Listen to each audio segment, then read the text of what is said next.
Now, it's been the premiere of the James Bond film 007 today. We've been following it here on News 24 throughout the evening, and we've now got our reporter, Rebecca Jones, who's down at the post-show party. It was raining earlier.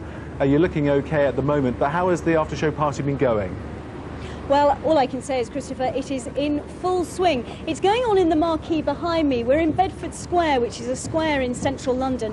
They've erected a marquee to play host to about 1,200 guests there, and you name them, they're probably in there. Shirley Bassey, head to toe in sequins, stars from the world of entertainment, Chris Evans, for example, stars from the world of sport. We've got the England and Arsenal goalkeeper, David Seaman, the boxer, Chris Eubank, tennis player, Greg Rosetsky. As I said, you name them, they're probably in there. And, of course, the stars of the film are there.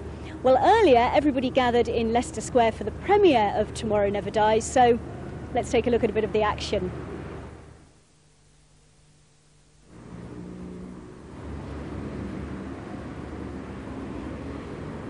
Well, we can't see the action, I understand, but what I perhaps can tell you is that Tomorrow Never Dies is the second film starring Pierce Brosnan as 007, and a little earlier at the premiere we did speak to him, and he talked about the kind of input he'd had into the film. I wanted to have a relationship. I wanted one of the relationships to mean something to the character. So it comes in the guise of Terry Hatcher, who plays Paris. And we came up with a really lovely sequence, just to see this man, this Bond character, be with a woman whom he loved, whom he really cared for. What happens? Without losing the mystique, without losing the kind of enigma of the night. I think it works.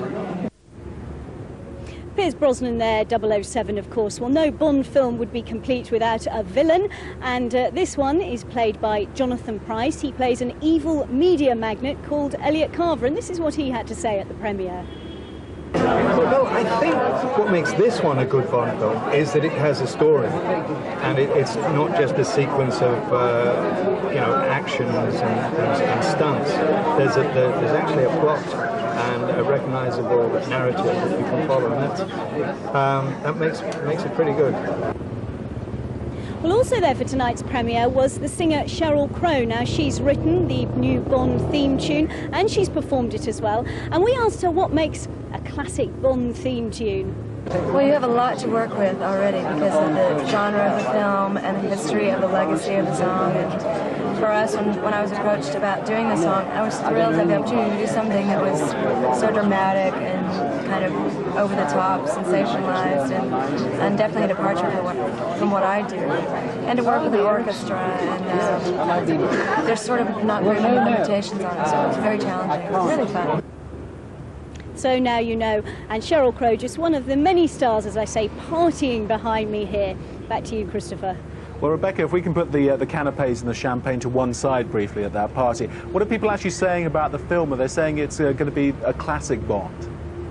Well, everybody I've spoken to have all said it's absolutely fab, but then I suppose since they're here enjoying the hospitality, those are the PR they would people. say that, wouldn't they? Well, no, it's also guests who were at the premiere themselves, and they're saying all the gadgets are there, exotic locations. It's shot partly in Southeast Asia, in Mexico, in Florida, as well as in London. And so you've got the gadgets, you've got the locations, you've got the beautiful girls. Apparently all the classic Bond elements are in place. Let's talk about the location from where you're broadcasting to us from tonight. It looks a little bit dark, but I understand that behind you they've taken over this whole square in central London and dedicated it to this after-show party. What are people who aren't invited to the party and maybe living in the area making of all this? Well, there are a lot of people actually peeking out of windows, looking down outside the entrance. I don't know if you can see behind me those great torches. That marks the entrance to the party, and that's where all the press people are congregated, all the photographers hoping to catch pictures of the stars as they go in and out. There's a step that they have to go down to get into the tent, and I have to say, stars, the great and the good, they've all been tripping over it.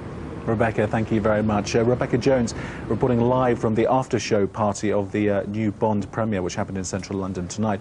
Well, joining us here on News 24 is Darren Bignell from Empire magazine and our film critic Lizo Mzimba, who are still with us. Just briefly, you've actually seen the film a week ago.